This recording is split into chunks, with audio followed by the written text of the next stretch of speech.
It'd be my pleasure.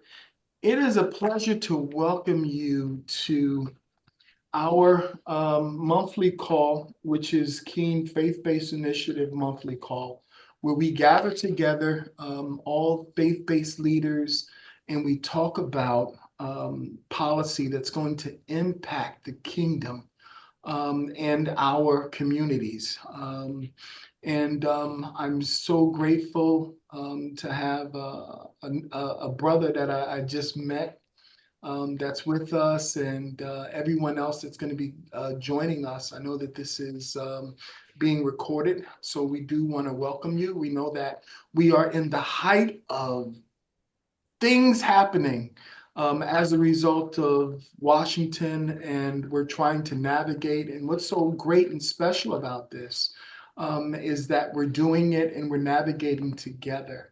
So we're happy with Kelly Ledet at the helm and with all the faith leaders that we have, Regina. Um, we call them madam, and with all of the strategies that we have in place, we want to make sure that we are navigating appropriately and making sure that we put things in place that's going to make an impact for us all. I'm so happy that Keen is at the forefront of it and they are making things happen. They are our first the Urban Research Institute, and it's helmed by the first African American male to ever be president of King University, which is Dr. Repollet. So, if you don't mind, Kelly, you mind if I just pray us in as well? Yes, please, sir. Amen. Father, we praise you and we thank you for this opportunity for this monthly gathering of minds. We pray that you will bless us, keep us, make us stronger as a result. And as we move forward, we thank you for the policies that we need to put in place to make the right impacts. We thank you that our African American studies are going to go to a new height. We thank you that funding will be in place and everything that we need in order for our students to be successful. Amen.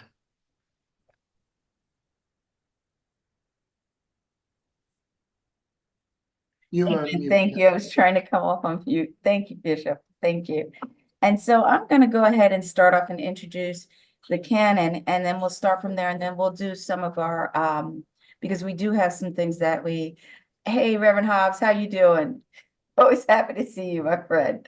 Some things that I want to talk about that has taken place at Kane. So as I was sharing earlier, in the beginning of the call, I had the opportunity to take a tour of the National Cathedral in Washington, D.C. And the canon spent more than 3 hours actually with me to talk about the Faith-Based Institute of Public Policy here at Kane University. And I'm just excited that we were able to have him on this call today.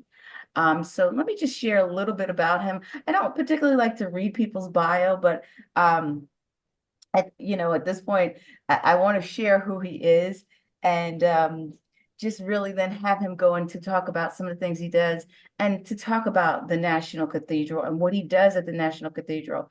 And I have to say, and I'll probably say it maybe 4 times throughout this conversation, that while I was there, he would tell you it was a very poignant time for me. And we actually went to the altar and I was met at the altar. I will say it that way. And I thank him for that. I thank him for that. I thank him and him for that. So with us today, we have the Reverend Canon Leonard L. Hamlin Sr., who began his tenure at the Washington National Cathedral in April of 2018. In his role as Canon Commissioner, Dr. Hamlin oversees the cathedral's outreach and social justice initiatives, including gun violence prevention, and racial justice and reconciliation. In particular, Dr. Hamlin assists in the building of partnerships and the equipping of the cathedral community and the congregation to serve as the hands and feet of Christ in the world. Prior to his arrival at the cathedral, Dr. Hamlin served as the pastor of Macedonia Baptist Church in Arlington, Virginia for 22 years. Under his leadership, the congregation was strengthened numerically and spiritually, while numerous ministries, discipleship classes, and mission efforts were organized to meet the needs of the congregation and the community locally, regionally, and nationally. Dr. Hamlin received his Bachelor of Business Administration in 1983 from Howard University School of Business, Master of Divinity degree 1994, and a Doctor of Ministry degree from Howard University School of Divinity 1996.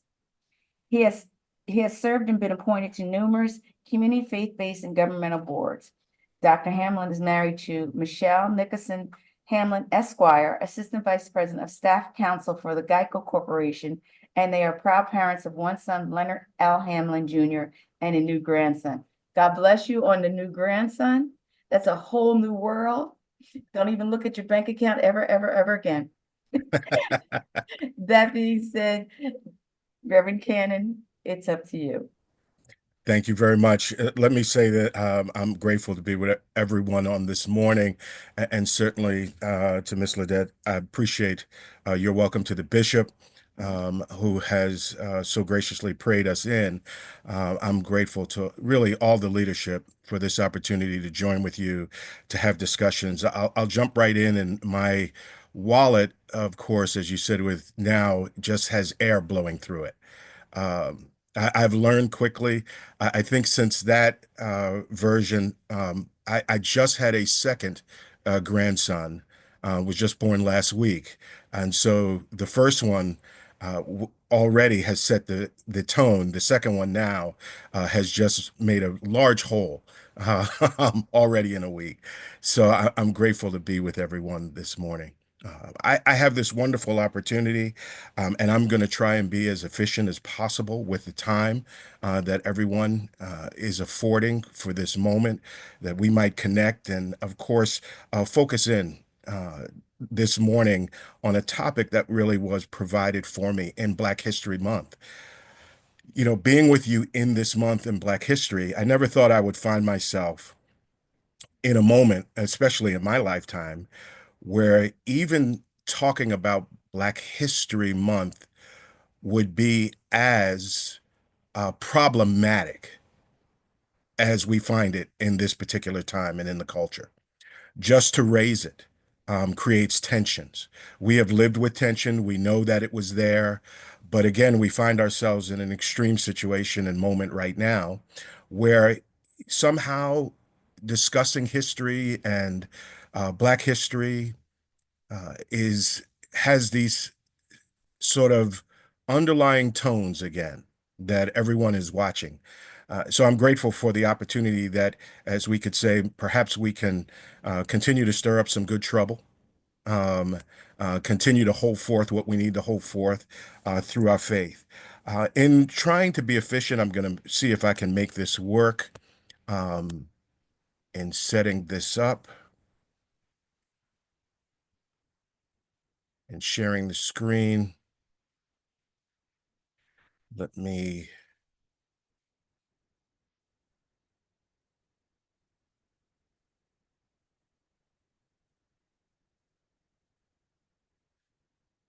Is everyone seeing that screen yet? Not yet. Oh, let me put it on first. All right.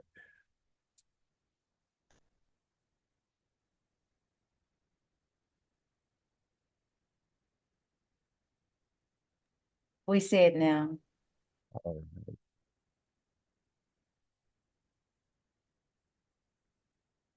There we are. One of the charges that I was given to speak about the role of faith and freedom. As was mentioned earlier, I'm the canon missioner of the Washington National Cathedral. The biggest question I probably get initially is, what is a canon at the cathedral? I have the opportunity at the Washington National Cathedral to serve as part of the senior clergy. The senior clergy at the cathedral receive the title canon, and with your specific responsibilities. As the missioner, I lead all of our outreach work, our connections, as well as our social justice and racial justice work at the cathedral. In coming to the cathedral, after, as you heard, serving as pastor of Macedonia Baptist Church for 22 years, it was an unexpected, probably transition for me in coming to the cathedral, as the cathedral is Episcopal in its foundation, and I, of course, am a Baptist. And so I always get the question of what is a canon Baptist and how does that work? The cathedral was stepping out, and I'm grateful to the bishop as well as the dean of the cathedral, who, in some conversations prior to my coming, were looking to do something different in how the cathedral would do its outreach, serve in its unique role to the nation. So, coming to the cathedral, this was work that I had done previously, and a love that I had for our work, our unity, and working together. And so, the cathedral, it has this wonderful, of course, charge in how it communicates who we are and what we do. The cathedral is grounded in the a reconciling love of Jesus Christ.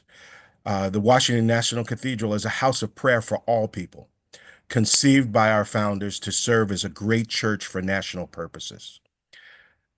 My responsibility as I speak to many is to help when we say a house of prayer for all people, that all would truly mean all.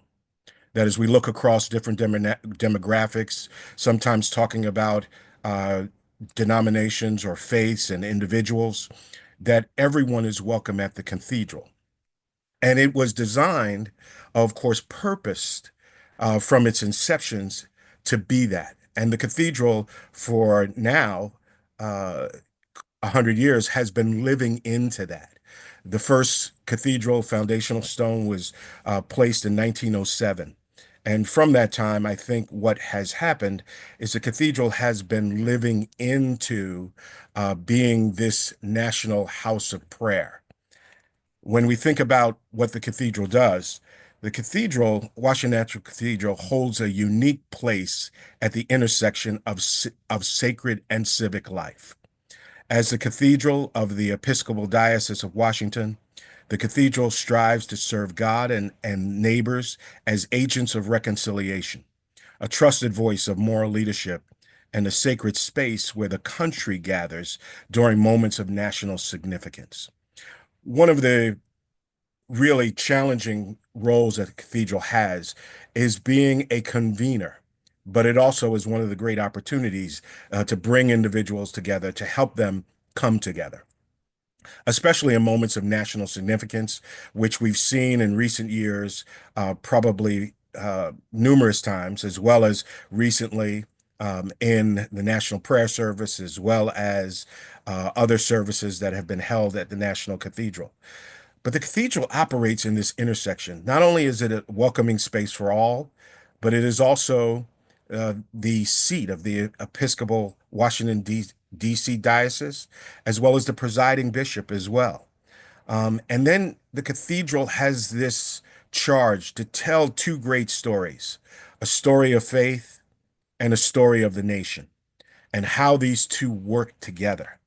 And so when we think about that, living at the intersection provides what I would call really a tension that provides opportunity for us to look at how we bring both together. It's not easy to operate within that space, but certainly the cathedral makes its efforts, and it is certainly my responsibility to help the cathedral in its missional efforts to move forward.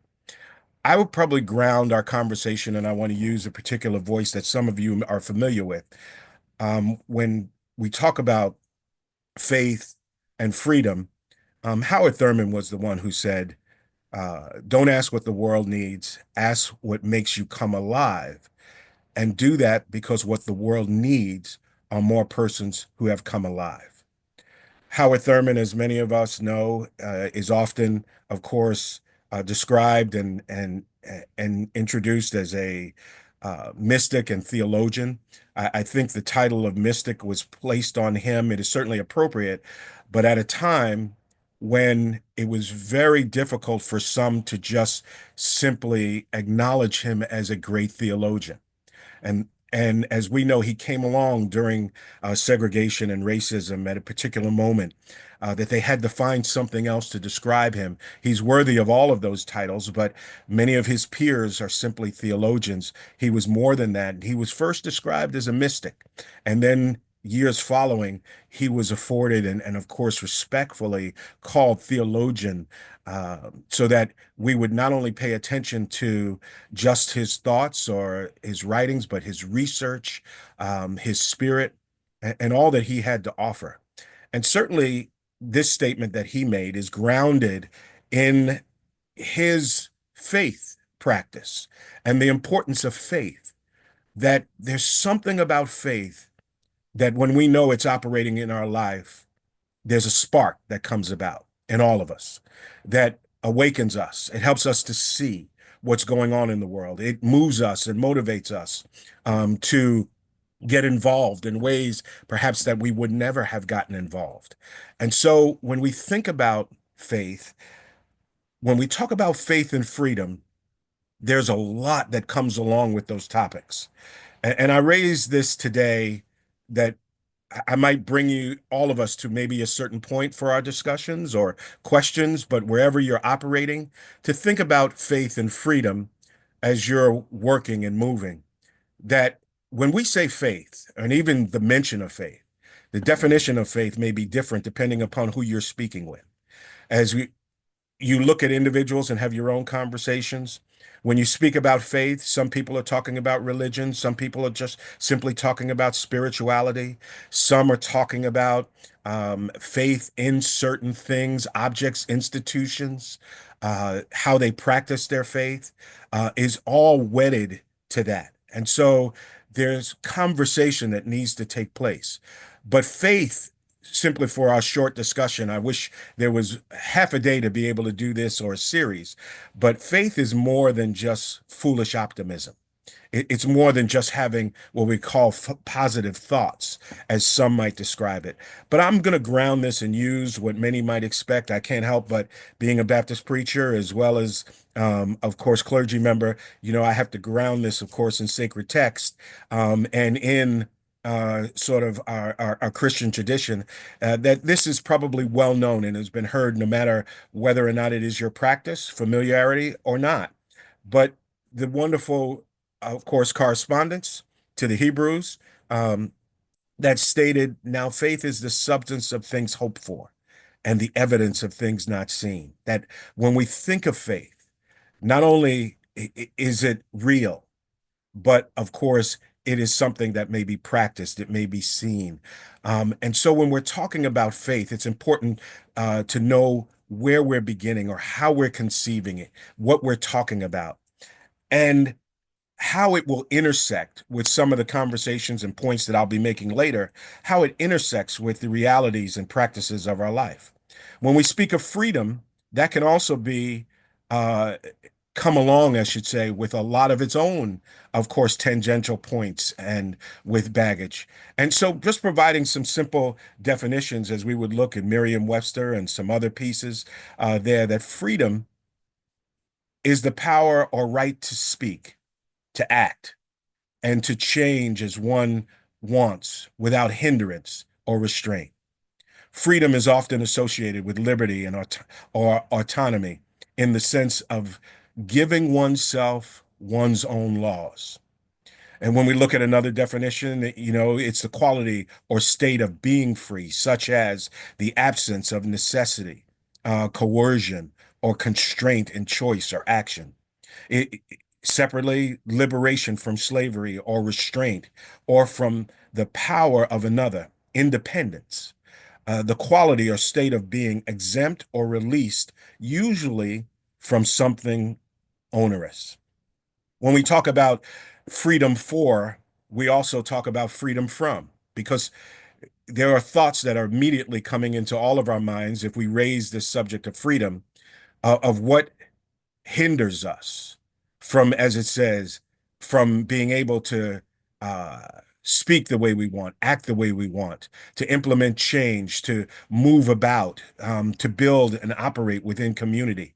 We're in a great time, especially as we look in this particular month, as we look in this particular year, and perhaps looking out and even into the future, that we're going to be talking about faith and freedom quite a bit, and how our faith plays a great role in how we will look at our freedoms, talk about our freedoms. And this intersection between faith and freedom is there's this connection between the two that will affect our conversations moving forward. So, even the discussion of faith and freedom, I want to remind us all that faith does not work in a vacuum. That even if when we talk about faith, we cannot pull ourselves out of the reality that we walk in just to have that conversation. When we look at how faith operates, how it moves, how it plays a role in our lives, all of us have to look at where our feet are planted, where we're grounded, our experiences, what has shaped our understandings. And faith will never mean anything to us until it means something in the actual context of our daily lives and our problems. When we look at those things that are hindering us, we can name them right now. The moment that we begin to name them, the moment we begin to look, not only personally, but in our communities, when we begin to name them locally, regionally, and of course, as we're doing in this moment, nationally, when we look at history as well, there is a role and a place for faith when we start talking about what can be, what will be, what should be.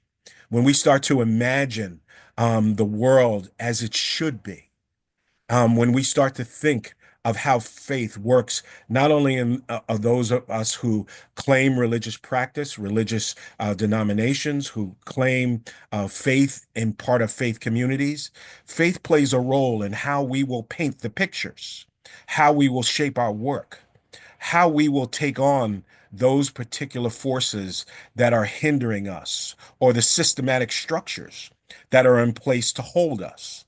Faith plays a great role in all of that. And faith not only plays a role, but it seeks to stir up our imaginations and all that would be part of what we do. When we think about faith and community, I want to remind us that it's not just individual, but being a member of a community of faith empowers us.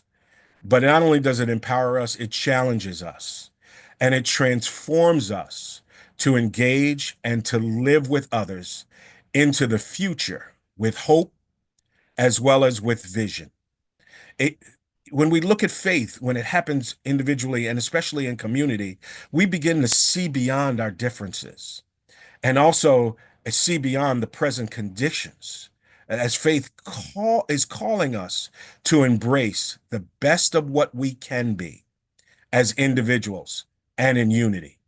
When we start to think about faith and faith begins to operate within us, there's that spark that I was mentioning earlier that is grounded in our, not only in our individual lives and our own practice, but in our communities of faith. And I've italicized community of faith simply to remind us that often that happens not just in what we would call congregational or faith communities, religious communities, but it happens in institutional communities as well. That they can be communities of faith, nonprofits, organizations. When we start talking about our visions and our hopes to see beyond our present conditions, to start to work on bettering not only ourselves, but how we will be better together, how we see beyond our differences and even embrace our differences, knowing that we are more together than we ever are individually. So faith plays a role in our lives individually, but it plays a great role when we start to come together. That when two or three are gathered, I have to say that grounded in my own tradition, that something begins to happen. When you start to throw more wood, as we say, on the fire, of the vision and the hope that we bring to certain situations, something great can happen that happens beyond just as an individual. So faith and community and the intersection of the two, faith plays a role there. But I want to bring us back. There's a wonderful publication some of you are familiar with, and I encourage many to read because there's been a lot of talk lately about not just faith, prophetic ministry, operating in a certain way. And certainly I come out of that African American tradition, Baptist tradition, now, of course, operating at the cathedral in the Episcopal faith. But I come out of that Judeo-Christian and African American tradition where when we talk about the prophetic tradition, it's grounded in that Judeo-Christian tradition of the prophets. It's grounded in the tradition of, as many have heard, speaking truth to power, as we say, forthtelling, and being able to speak and to identify and to stir up those things. And this publication, A Prophetic Imagination, if you've never looked at, I encourage you. It's one of the things that I often go back to read and carry around really on my iPad so I can read it again along with some other publications over and over. But Walter Brueggemann put it this way. The task of prophetic ministry, and I will say even a prophetic faith, which is grounded within that, is to nurture, is to nourish, and to evoke a consciousness and a and perception alternatives to the consciousness and perception of the dominant culture that is around us. Let me say, when we begin to operate in that kind of tradition, faith begins to be present within all of our lives. When we look at the reality of the culture and the dominant culture around us, I think that we could say, for those who claim faith, who can see a vision, we can be better. We can do better. There's more that we are able to do in our coming together in building a world that is free from some of the burdens and the challenges and the forces that are operating and seeking to operate in a moment like this. And so we begin to nurture within ourselves and each other because of this, the responsibility that comes and the opportunity that comes along with faith, and to nourish a consciousness and a perception that there is a better way. There is more that we can do. It does not have to be this way. And I hope even during this month, when we look at Black History Month, that is what is built within, of course, and has been part of the telling of history, the stories that we share, how we've been shaped by this, that when we look at history, it doesn't have to be that way. Things can be better. There can be, even as I know we've talked about it, you've heard about it, and King has raised it, the beloved community can be lived out and experienced. And so when we look at this, I'd be remiss very quickly to take us through if I did not recall how faith even operates in context. Many are looking at the National Cathedral, and we all, of course, remember this moment. And it is a moment that is still, of course, nourishing and encouraging and stirring up and confronting the moment. This is, of course, the moment of the National Prayer Service when the interfaith leaders came together at the National Cathedral to have the National Prayer Service as we were transitioning administrations and moving into, of course, this new administration that is, of course, in the seat and offices right now. But the Bishop of Washington had the assignment of preaching on that morning. Many of you are familiar with the fact that she stood up on that Sunday, not that Sunday, but that Tuesday, as she stood up, and she made an appeal out of her Christian faith, out of the sacred texts, for the immigrant, for the weak, for those who are standing in need, mercy for all of those. And what a stir it has caused. This happened in the context of the National Cathedral, but it happens in the context of many faith traditions, faith communities. And in this, as many have described it, as a moment of here one individual speaking truth to power. I heard someone who once said this was simply power speaking the truth. And recognizing that when we talk about faith, there is power that comes along with faith, and it cannot be separated. That it is not just a practice of positive thinking and here emotions and all, but when we are grounded in the faith and our faith in our traditions, that there's a power that comes along with it. And certainly in that moment, with all of the leaders present, there's this intersection that was taking place within the what we would call a religious setting, where even the governmental powers were there, the leaders, those who were part of nonprofit communities, but the convening in that moment to see how faith was affecting not just our conversations, but perhaps the plans, the emotions, how it stirred some to anger, how it might have stirred some to even speak up more. And we've been excited at the National Cathedral to see many others who were in that moment and since that moment speaking up and encouraged to use their voice in moments that when we talk about freedoms, that we look at life and everybody being able to have the right to speak, the right to act, the right to live, the right to know life. And as we would say it, and I would say it within my own tradition, to have life and have it abundant, that everyone is a child of God.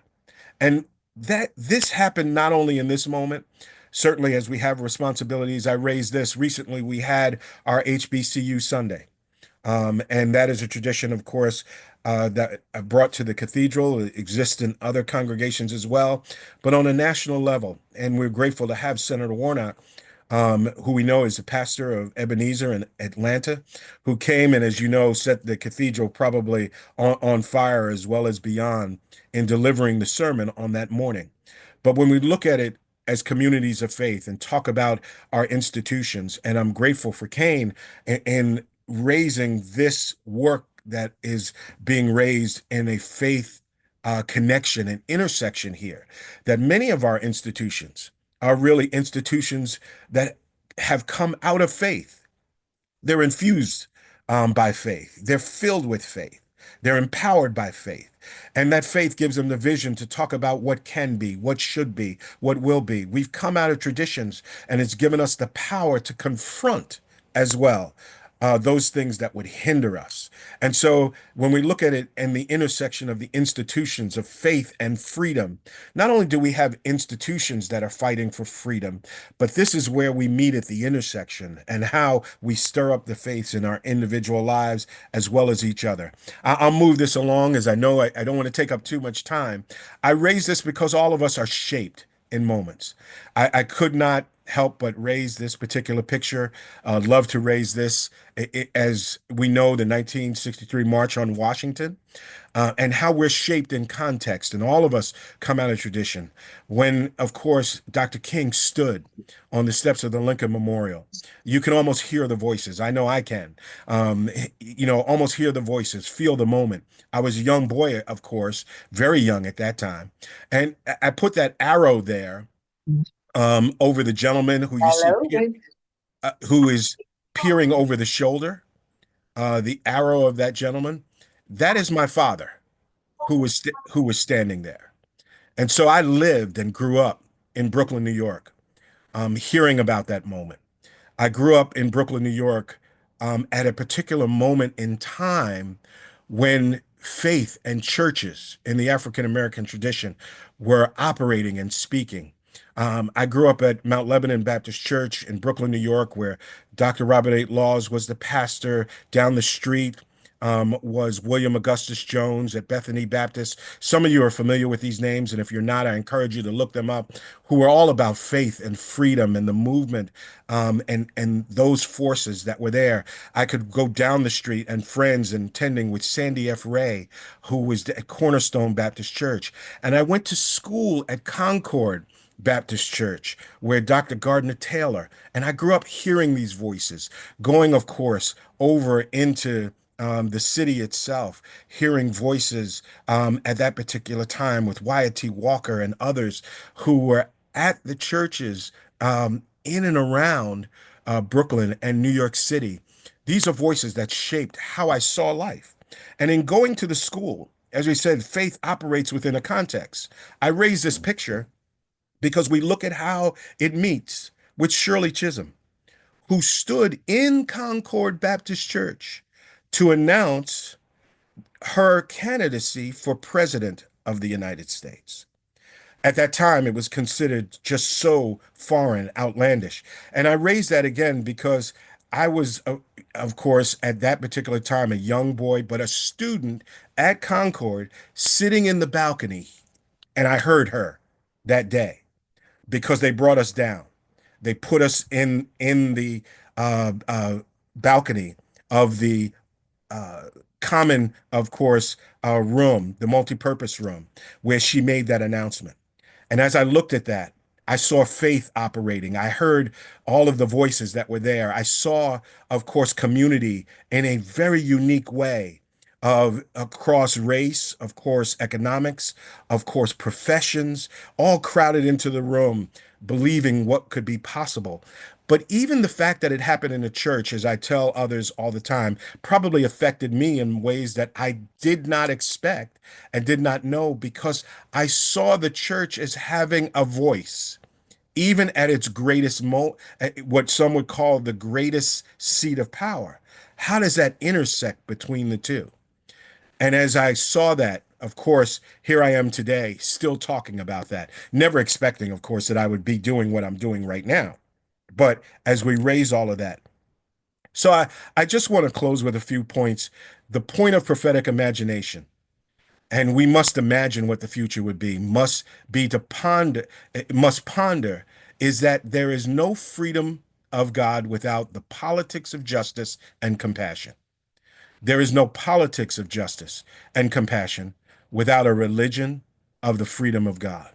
That when we talk about imagining what can be, our faith is rooted, and of course, in our walk and all that's there, justice and compassion, all of these themes begin to be stirred up. And I want to encourage further conversations and in your own context beyond this.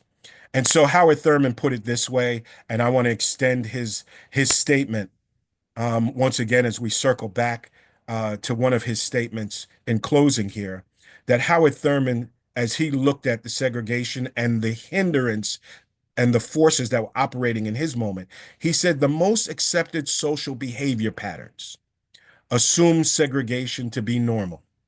If normal, then correct. If correct, then moral. If moral, then religious. I raise that because sometimes we have to ask ourselves, how did we end up where we are? And if we look at this moment, what have we made normal that should not be normal?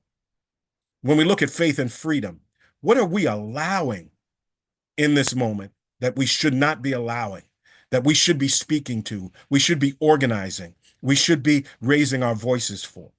Because once it's normal, it will be seen as correct.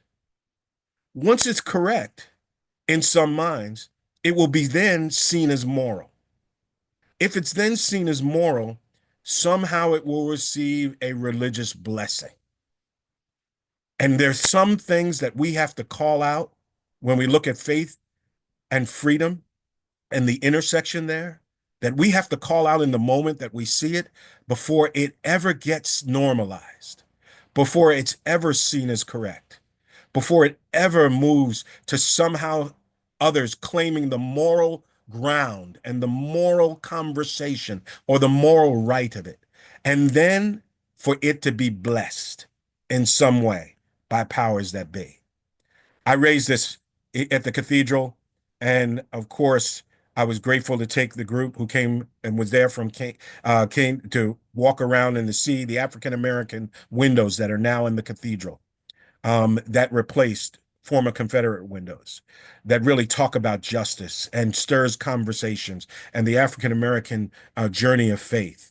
To look at how individuals of course, our artist, Kerry James Marshall, who designed these windows, who designed them in a way that simply talked about fairness, no foul play, that talked about a history of raising our voices, that talked about a history of individuals continuing to be involved in the process of working towards freedom. You cannot see it probably clearly at the top of these windows, but even in tradition, in the windows that were there prior, he left windows that were symbolic of the witness out of Ephesians that talked about putting on the whole armor of God, putting on the breastplate of righteousness, and holding up the shield of faith.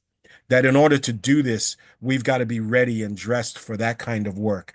And so faith intersects with that. The cathedral is working towards that.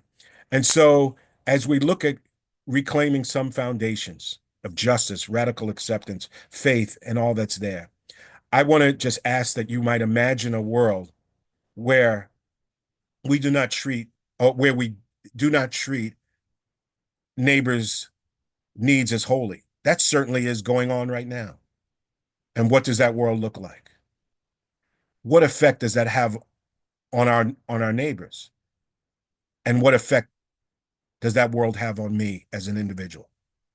And that we begin to use our imaginations right now and imagine a world where we do treat each other's needs as holy, where we do the work for freedom for all when we look at this.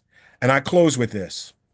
James Baldwin, who his voice has been raised in recent years, and I'm grateful for it, and encourage others to go back and look at it as well. He made this wonderful statement that is challenging to all of us as he wrestled with the hindrances in his own moment. He said, I would like us to do something unprecedented. I would like us, as we look at what we can be, as we look at creating ourselves individually, as a nation, as communities, I would like for us to create ourselves without finding it necessary to create an enemy. That sometimes there are those who look at what they want to be only by seeing what other people cannot be.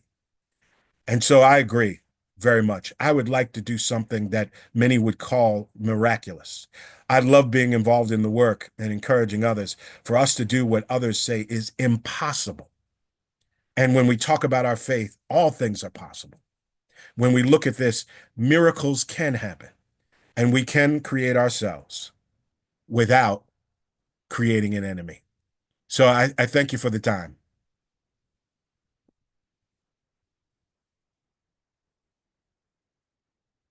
Hopefully I didn't go on too long. No, no, no. I'm going to ask the bishop to come on.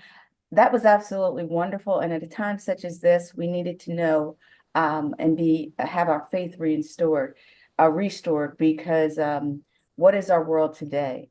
And the reflection that you're giving us and the quotes that you gave us are quotes that we certainly will reflect on. I'm going to let the bishop open it back up, but again, you've just moved me to a space where I'm just going to be quiet and just reflect right now because I needed that this morning.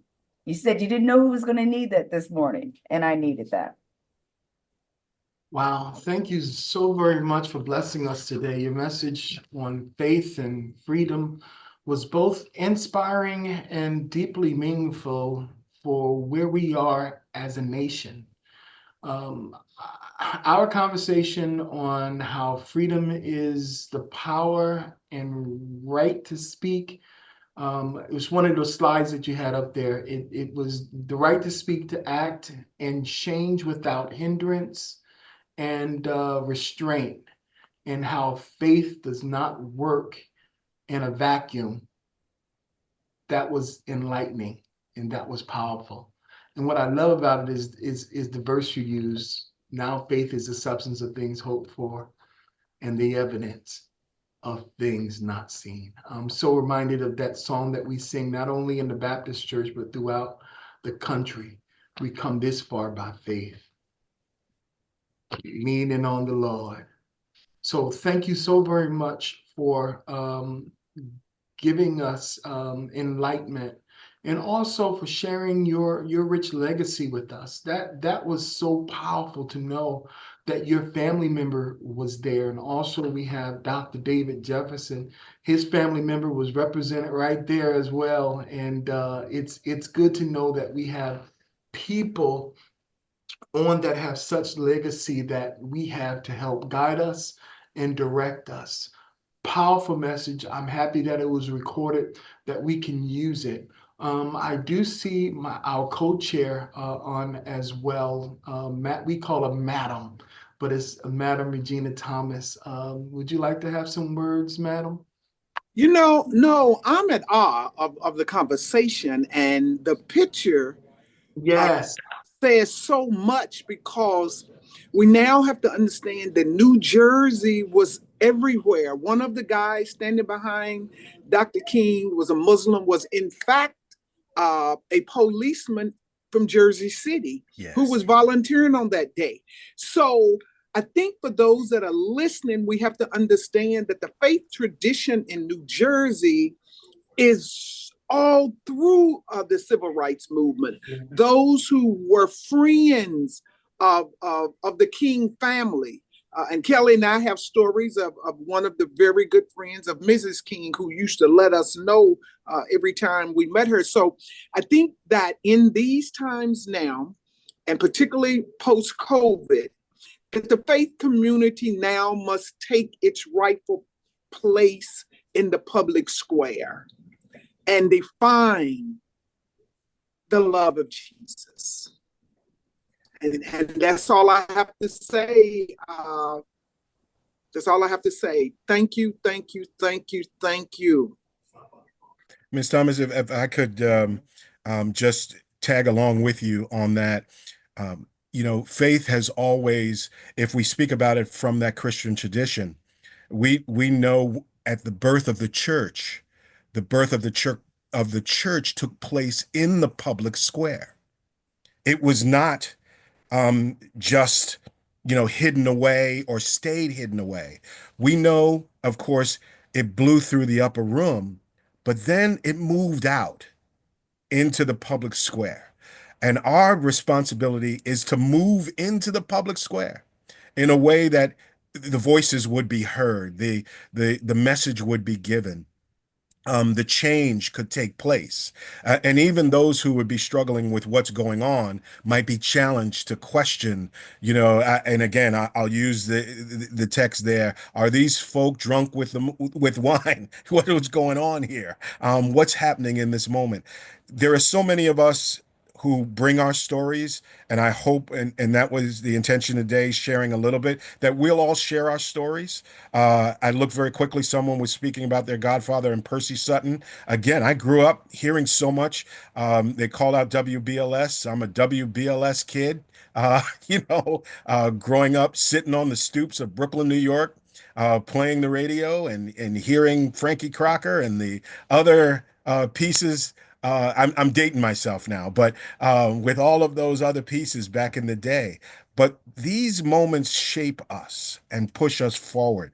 I'm thankful that you were calling out the pictures. Sarah Elizabeth Lewis, a wonderful teacher and author from Harvard. If you have not seen her work, she does a lot of work on vision and justice, and the importance of art and its representation to the work that we are doing in the fight for justice and diversity and equality. And she does a lot of pointing out art and pictures and how it speaks to us. And how the power that's there. So I want to encourage to even look at her work or find her online and listen to some of her lectures, because there's pictures that we have that we need to share. There's writings that we have that need to be lifted up. And this is a moment, as Bishop was saying, that is very challenging, but it is also pregnant with such great possibilities. And I pray that we see it today.